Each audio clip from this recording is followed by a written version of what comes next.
Sir ಇದೆ ಅಂತಂದರೆ ಈಗ ಒಂದು ವರ್ಗದ ಜನ ಈಗ ಸೋನು ನಿಗಮ್ ಅವರ ಒಂದು ಹೇಳಿಕೆ ಕೊಡಬಾರ್ದಾಗಿತ್ತು, ಅವ್ರು ಕೊಟ್ಟಿರೋದನ್ನು ಖಂಡನೆ ಮಾಡ್ತಾ ಇದ್ದಾರೆ. ಆದರೆ ಸೋಷಿಯಲ್ ಮೀಡಿಯಾದಲ್ಲೂ ಒಂದಿಷ್ಟು ನಾವು ಗಮನ ಹರಿಸಿದಾಗ ಅವರು ಕನ್ನಡದ ಬಗ್ಗೆ ಕೂಡ ಮಾತಾಡಿದ್ದಾರೆ, ಕನ್ನಡದ ಬಗ್ಗೆ ಅಭಿಮಾನವನ್ನು ಕೂಡ ವ್ಯಕ್ತಪಡಿಸಿದ್ದಾರೆ. ಇದನ್ನು ನಾವು ವಿವಾದ ಸೃಷ್ಟಿ ಮಾಡೋದಾಗಲಿ ಅಥವಾ ಇದು ಟೀಕೆ ಮಾಡುವಂಥ ಅವಶ್ಯಕತೆ ಇಲ್ಲ ಅನ್ನೋ ಒಂದು ಅಭಿಪ್ರಾಯಗಳನ್ನು ಕೂಡ ಕೆಲವರು ವ್ಯಕ್ತಪಡಿಸ್ತಾ ಇರೋದು. ಸರಿ ನೋಡಿ, ಎಲ್ಲ ಕಡೆ ವಾದ ವಿವಾದಗಳು ಇರ್ತವೆ.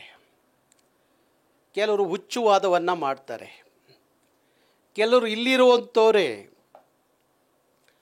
ಭಾರಿ ದೊಡ್ಡ ವಿಶ್ವಮಾನವರು ಥರ ಇಂಥ ಸಂದರ್ಭದಲ್ಲಿ ಮಾತಾಡ್ತಾರೆ. ಈ ಜಗತ್ತಿಗೆ ವಿಶ್ವಮಾನವ ಸಂದೇಶವನ್ನು ಹೇಳಿದವರು ನಾವೇ ಕನ್ನಡಿಗರು. 12ನೇ ಶತಮಾನಕ್ಕೆ ಬಸವಣ್ಣವರು, 20ನೇ ಶತಮಾನಕ್ಕೆ ರಾಷ್ಟ್ರಕವಿ ಕುವೆಂಪು ಅವರು ವಿಶ್ವಕ್ಕೆ ವಿಶ್ವಮಾನವ ಸಂದೇಶ ಹೇಳಿದ್ದೀವಿ. ನಮಗೆ ಯಾರೂ ವಿಶ್ವಮಾನವ ಸಂದೇಶ ಹೇಳೋದು ಬೇಕಾಗಿಲ್ಲ. ಹಾಗಾಗಿ ತಪ್ಪು ಮಾಡಿದಾಗ ತಪ್ಪು ಅಂತ ಒಪ್ಕೊಂಡು ಕ್ಷಮೆ ಯೋಚಿಸೋದಿದೆಯಲ್ಲ, ಅದು ಎಂಥ ಮಹಾನ್ ದೊಡ್ಡ ವ್ಯಕ್ತಿ ಆದ್ರೂ ಒಳ್ಳೆಯ ಗುಣ ಅಂತ ಭಾವಿಸ್ತೀನಿ. ಹಾಗಾಗಿ ಮಾಡಿರೋ ತಪ್ಪನ್ನು ಕ್ಷಮೆ ಯೋಚಿಸಿರೆ ಕನ್ನಡಿಗರು ಯಾರೂ ಟೀಕೆ ಮಾಡೋಕ್ಕೆ ಹೋಗಲ್ಲ. ಗೊತ್ತಾಯ್ತಾ? ತಪ್ಪು ಮಾಡಿದ್ದಕ್ಕೆ ಟೀಕೆ ಮಾಡ್ತಾರೆ.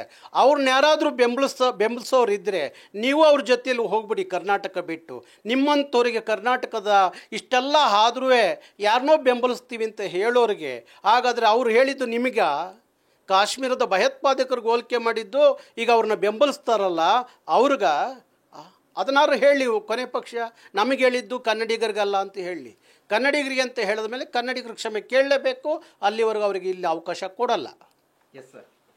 ಎಸ್ ಸೋನು ನಿಗಮ್ ಅವರು ಕ್ಷಮೆ ಕೇಳಲೇಬೇಕು, ಇಲ್ಲವಾದರೆ ಅವ್ರನ್ನ ಕರ್ನಾಟಕದ ಸಿನಿಮಾ ರಂಗ ಏನಿದೆ ನಿರ್ಮಾಪಕರು ಅವ್ರನ್ನ ಬ್ಯಾನ್ ಮಾಡಬೇಕು, ಅವರಿಗೆ ಅವಕಾಶಗಳನ್ನ ಕೂಡ ಕೊಡಬಾರ್ದು. ಜೊತೆಗೆ ನಾವು ಕಾನೂನಾತ್ಮಕವಾಗಿ ಕೂಡ ಅವ್ರ ವಿರುದ್ಧವಾಗಿ ಒಂದು ದೂರನ್ನ ಕೊಡ್ತೀವಿ ಅಂತೇಳಿ ಒಂದು ಅಭಿಪ್ರಾಯವನ್ನು ಕೂಡ ಈಗ ವ್ಯಕ್ತಪಡಿಸ್ತಾ ಇರುವಂಥದ್ದು. ಕ್ಯಾಮರಾ ಪರ್ಸನ್ ಮಧು ಜೊತೆ ಭರತ್ ಕೃಷ್ಣಪ್ಪ, ನ್ಯೂಸ್ ಫಸ್ಟ್, ಬೆಂಗಳೂರು.